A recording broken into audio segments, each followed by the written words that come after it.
Ayer le comentábamos que 16 personas habían sido secuestradas por el grupo de los Ardillos en Chimaltenango, Guerrero, lo que genera una fuerte movilización militar en toda esa zona de Chilpancingo. Hoy aparecieron 11 cuerpos asesinados y torturados en la zona, en lo que podría ser una venganza de los grupos criminales.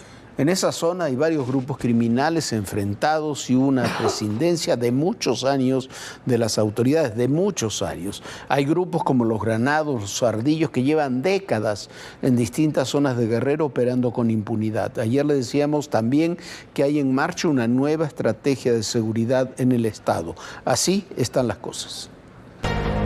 11 de los pobladores originarios de Chautipán desaparecidos en la comunidad de El Epazote fueron localizados sin vida en la batea de una camioneta abandonada sobre el Boulevard Vicente Guerrero, a la altura del punto conocido como el Parador del Marqués en Chilpancingo. La Fiscalía confirmó el hallazgo la noche de este miércoles. Se trata de 2 mujeres y 9 hombres.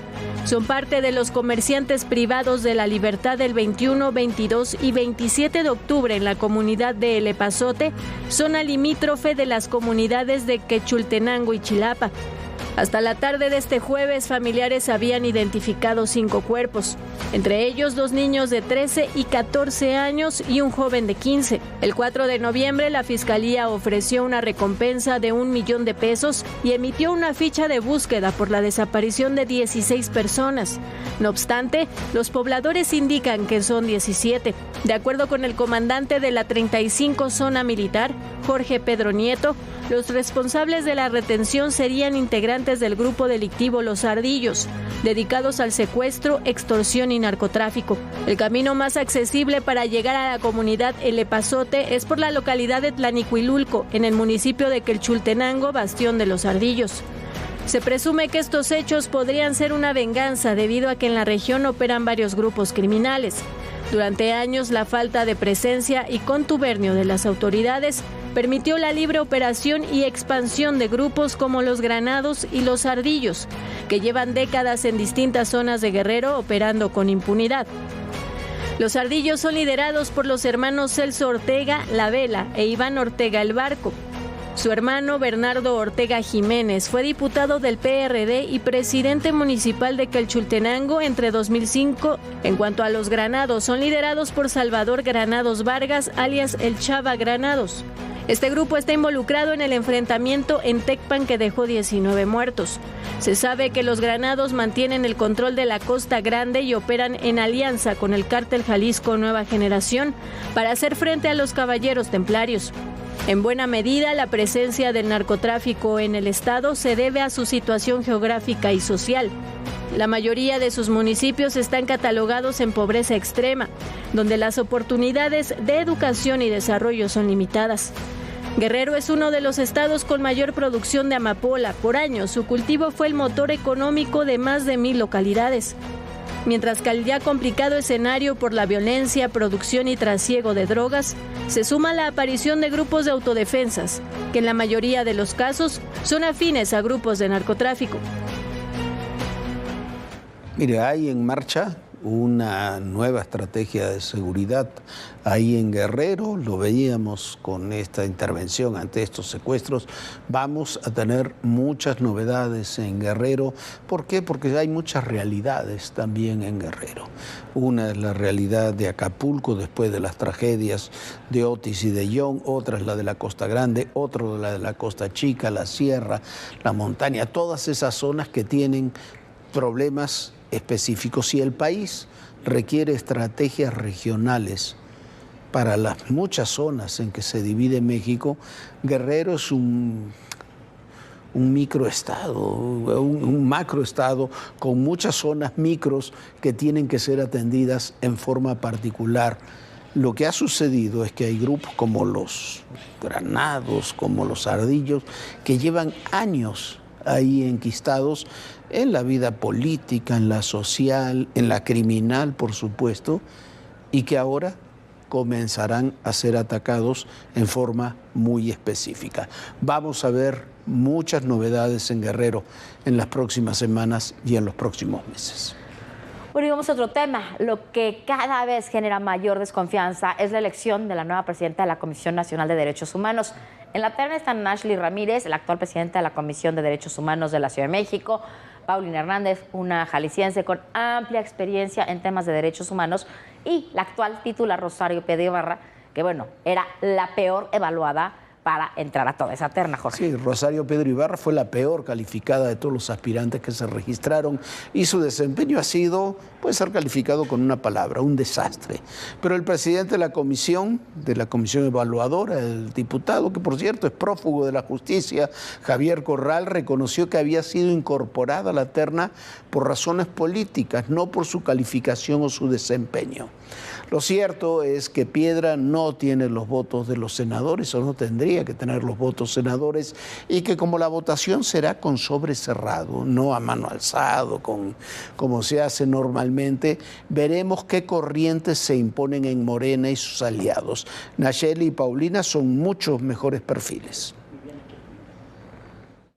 Porque incluir a Rosario Piedra en la terna, cuando el consenso mayoritario, incluyendo a muchas y muchos de Morena y del oficialismo, es que fue la peor evaluada, es sinónimo de exceso, de desmesura y de nula autocontención. No solamente se trata de conseguir, en efecto, los perfiles más idóneos y mejor evaluados, también se busca tener el mayor consenso político posible para hacer viable las decisiones.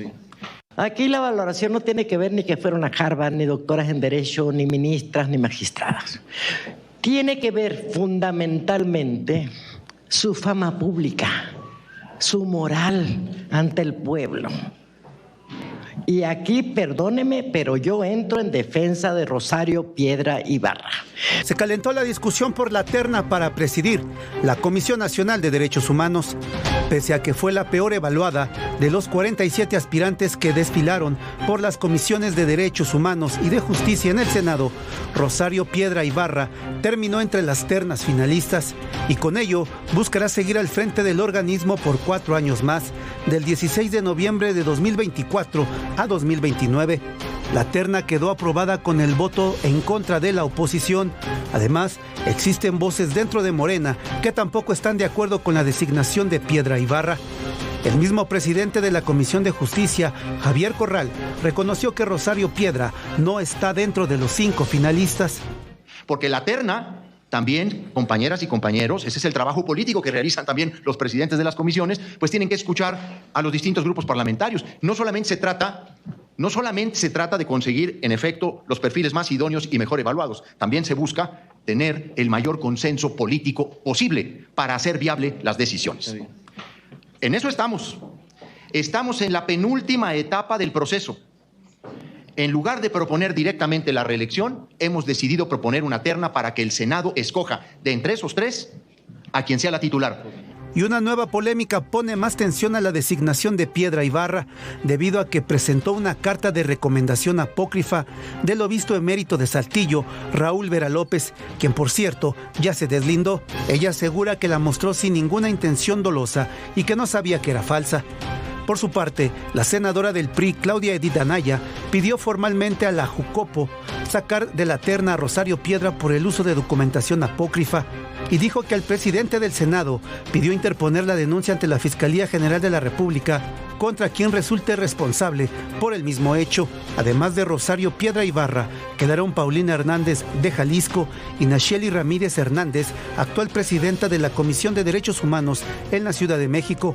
Paulina Hernández es originaria de Guadalajara, tiene licenciatura en Derecho y maestría en Derecho Constitucional, ha fungido como secretaria ejecutiva del Instituto Jalisciense de las Mujeres, relatora especial en Derechos Humanos de las Mujeres en la Comisión de Derechos Humanos de Jalisco y actualmente trabaja en la Unidad para la Igualdad de la Universidad de Guadalajara. Por su parte, Nacheli Ramírez es especialista en investigación educativa y ejercicio de la docencia por la UNAM.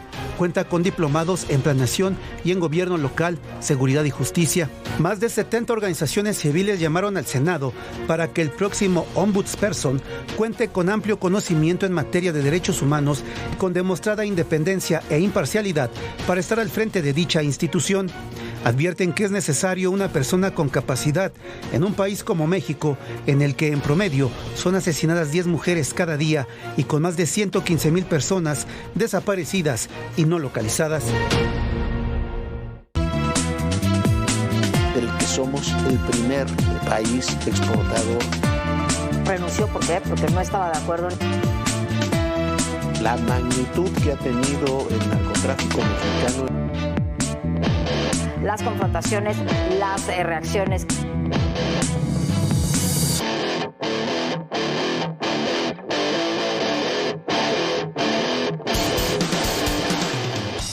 Y hoy la presidenta Claudia Sheinbaum habló por teléfono con el presidente electo de los Estados Unidos, Donald Trump, con quien tuvo una plática que calificó de cordial mientras siguen las reacciones por el triunfo republicano de Donald Trump y sigue llamando profundamente la atención el alto porcentaje del voto latino alcanzado por el mismo Trump. También votaron por él muchísimas mujeres, salvo las mujeres afroamericanas y también las jóvenes. La presidenta Claudia Sheinbaum tuvo su primera llamada telefónica con Donald Trump, próximo presidente de los Estados Unidos. En redes sociales, la mandataria escribió que la conversación fue muy cordial y que se habló de la buena relación que habrá entre México y Estados Unidos. Momentos antes, en su conferencia, se refirió a la felicitación y carta que envió a Trump. Ayer hice la felicitación, envié una carta formal que ayer mismo llegó a sus manos y también planteamos felicitarlo personalmente. Al ser cuestionada sobre los comentarios de Trump para imponer aranceles a México si no se frena el flujo migratorio, dijo que trabajan para cumplir con los lineamientos en materia de migración acordados entre los dos países.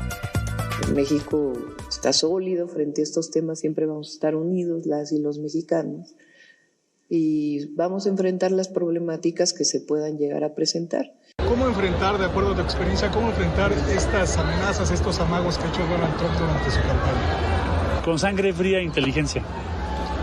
¿Se puede dar algún problema con la administración de Trump, secretario? Yo no creo, no lo veo, porque el tamaño del intercambio entre los dos países comercial hace que toda la lógica te lleve a que lo fortalezcas. Entonces, pienso que la relación económica y comercial va a seguir hacia adelante. Quien también felicitó a Donald Trump fue el presidente de Rusia, Vladimir Putin. No obstante, condenó las acciones de Estados Unidos por tratar de infligir una derrota de Rusia ante Ucrania. Sin embargo, dijo que no considera a Occidente su enemigo, a pesar de los intentos de Estados Unidos y aliados de aislar a Moscú. Эти 2 десятилетия не просто были насыщены важнейшими, подчас драматическими событиями, поистине исторического масштаба. На наших глазах формируется совершенно новое мировое устройство. En Estados Unidos, el presidente Joe Biden aseguró que habrá una transición pacífica rumbo a la toma de posesión de Donald Trump el 20 de enero. También llamó a los estadounidenses a no rendirse. Now we have 74 days to finish the term, our term. Let's make every day count. Setbacks are unavoidable, but giving up is unforgivable. Setbacks are unavoidable, but giving up is unforgivable. We all get knocked down. But the measure of our character, as my dad would say, is how quickly we get back up. Tras la contundente victoria de Trump sobre Kamala Harris, especialistas no terminan de entender el voto del electorado, sobre todo el de las mujeres y los latinos. El apoyo al candidato republicano creció en todos los grupos, incluidas las mujeres y los votantes moderados. En el caso concreto de los votantes latinos, el apoyo al Partido Demócrata cayó y aumentó en 10 puntos a Trump en comparación a 2020. 36.2 millones de latinos tienen derecho al voto. Son el grupo demográfico que más creció desde 2020. A finales de octubre, cuando la votación anticipada estaba en marcha en estados clave, había 13 millones de latinos que no se habían registrado para votar. El distanciamiento de los latinos del Partido Demócrata en Texas y Arizona explica el creciente apoyo a Trump. Según los sondeos, la comunidad latina percibe a los demócratas como demasiado extremos. Por lo pronto, Susie Wiles, quien se desempeñó como la directora de campaña de Trump, será la jefa de su gabinete. Y bueno, mire, la realidad es que los demócratas no terminaron de tener una narrativa que incorporara a toda la población. Y la verdad también es que la gente votó, lo decíamos ayer, por temas económicos, no porque la economía de Estados Unidos marche mal, de todos los países desarrollados es la que mejor funciona, pero hay inflación. Una inflación en buena medida heredada por el propio Trump, por las medidas que tomó Trump en su administración y que se fueron desarrollando a lo largo de estos años por errores, pero sobre todo la narrativa que construyeron con temas muy extremos, sobre todo la izquierda demócrata, con temas muy extremos para muchos sectores de la sociedad. Y mientras Trump se fue a temas básicos con mentiras, con fake news, con todo lo que usted quiera, diciendo que los migrantes haitianos estaban comiendo las moscotas en Ohio, el Partido Demócrata o muchos de los líderes del Partido Demócrata de su ala más radical simplemente pusieron un discurso sobre muchos temas, la famosa cultura woke, que trasciende a mucha gente. Hay que hacer un discurso que gane a la gente y lo están demostrando, lo decíamos ayer, los populismos autoritarios de derecha o de izquierda que tienen distintos perfiles ideológicos pero un mismo discurso. Y trágicamente están perdiendo los partidos o los movimientos liberales que no tienen, que se han quedado sin ese discurso que atrape a la ciudadanía. En eso estamos con Trump. Ojalá que realmente la plática con la presidenta Sheinbaum haya sido bueno y a ver si aprovechan esa ventana de oportunidad que tienen desde ahora hasta el 20 de enero. Pero también hay un tema bien importante que hemos platicado justo en este espacio. Lo que sucede es que los latinos que pueden votar son los latinos que ya están legalmente establecidos en los Estados Unidos. ¿Y qué sucede cuando ven un Trump muy duro contra los mismos latinos, mismos migrantes que podrían llegar a Estados Unidos? Ellos lo ven como una manera de salvar su trabajo y de tener menos competencia en los Estados Unidos. Entonces, evidentemente, estos latinos que en algún momento fueron demócratas porque trataron de buscar privilegios que hoy ya los tienen, que hoy ya son legales, bueno, no quieren que lleguen nuevos migrantes a los Estados Unidos y prefieren quedarse con su trabajo y con las prestaciones que tienen en este momento. Y vamos a otro tema. El Congreso de la Ciudad de México frenó la votación sobre el dictamen de la legalización total del aborto en la capital del país, a pesar que tenía un amplio consenso. Hay quienes dicen que el dictamen tenía una falla al no establecer un tiempo de gestación para la realización legal de un aborto. Así están las cosas. En consecuencia, se aprueba el dictamen en lo general y en lo particular, diputado presidente. Muchas gracias, compañeras diputadas, diputados. Tórnense el asunto a la presidencia de la mesa directiva y a la coordinación de servicios parlamentarios para sus efectos conducentes. Así se daba luz verde al dictamen de la despenalización del aborto en la Ciudad de México. En las Comisiones Unidas de Administración y Procuración de Justicia y de Igualdad de Género el pasado 4 de noviembre. Este jueves subiría al Pleno para su análisis y posible aprobación. Por ello, varios colectivos se hicieron presentes en Donceles.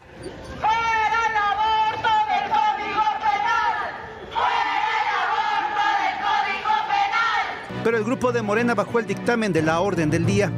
La diputada de Morena, Xóchitl Bravo, aseguró que el tema no se va a la congeladora, pero que se escucharán más voces. La iniciativa fue impulsada por la diputada morenista Yuriri Ayala Zúñiga. Su principal objetivo es despenalizar completamente el aborto, eliminando los plazos y causales que actualmente limitan la interrupción legal del embarazo en la Ciudad de México. Desde 2007, el aborto es legal hasta las 12 semanas de gestación en la capital del país.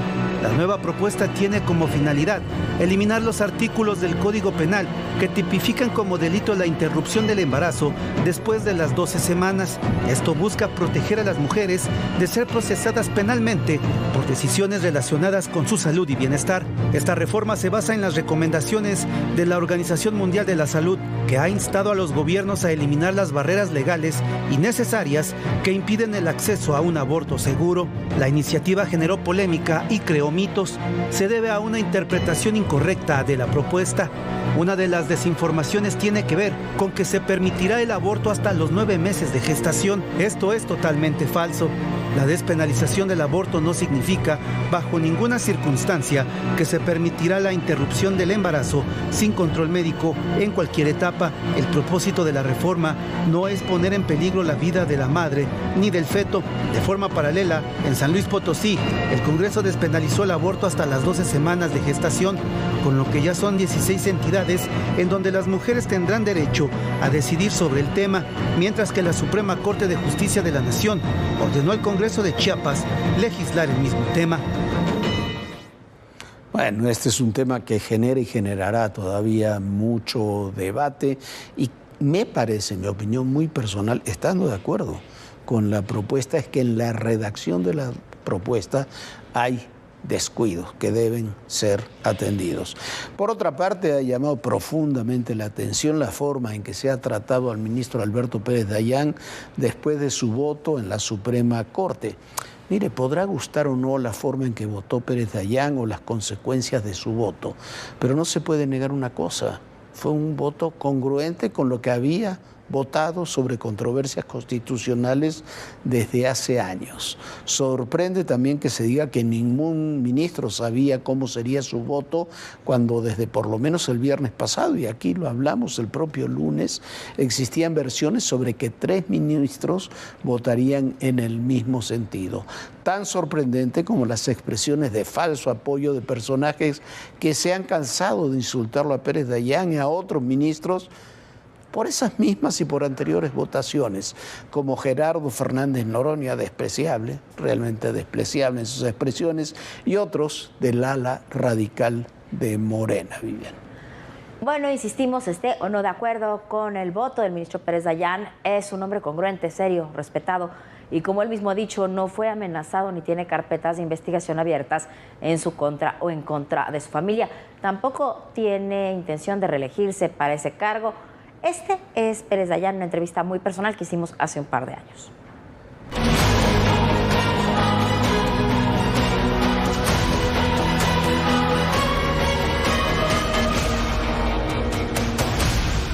Ya casi voy para 30 años en esta actividad misma, bueno, que se convierte en una vocación, en una forma de ver las cosas, de ver la vida. Te conviertes en un juez, aun cuando no seas quien decides en el momento en que tiene que firmar una sentencia. Todos en el Poder Judicial nos vemos de alguna manera involucrados en encontrar la mejor solución al planteamiento que se te presente un expediente.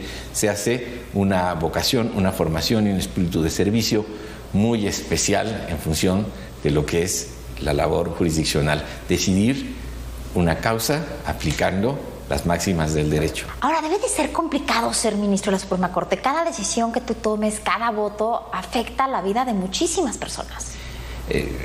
Se complican las cosas en tanto dejas de tener la preparación, la atención.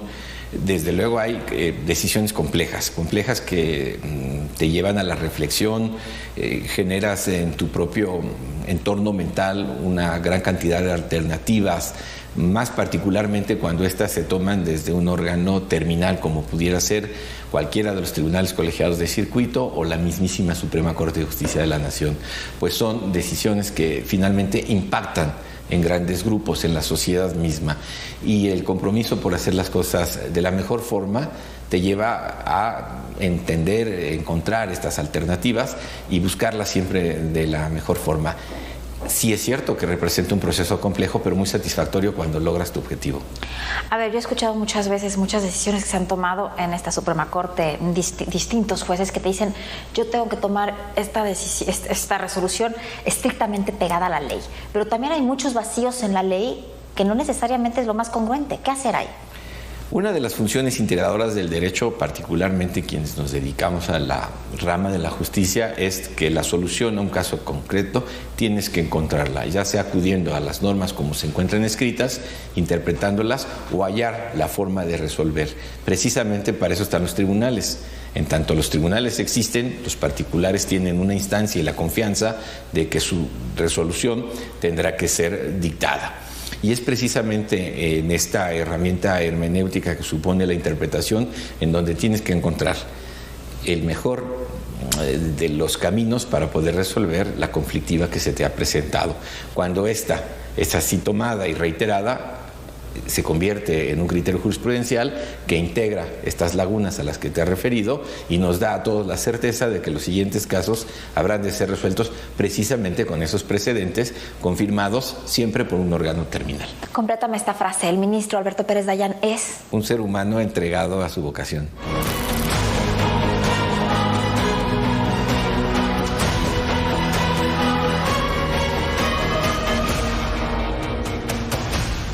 Bueno, esta plática que sostuvimos con el ministro Pérez Dayán en 2016 y no ha dejado de pensar exactamente con esta misma congruencia que nos decía en 2016. Ahora seguimos platicando con él y piensa exactamente igual.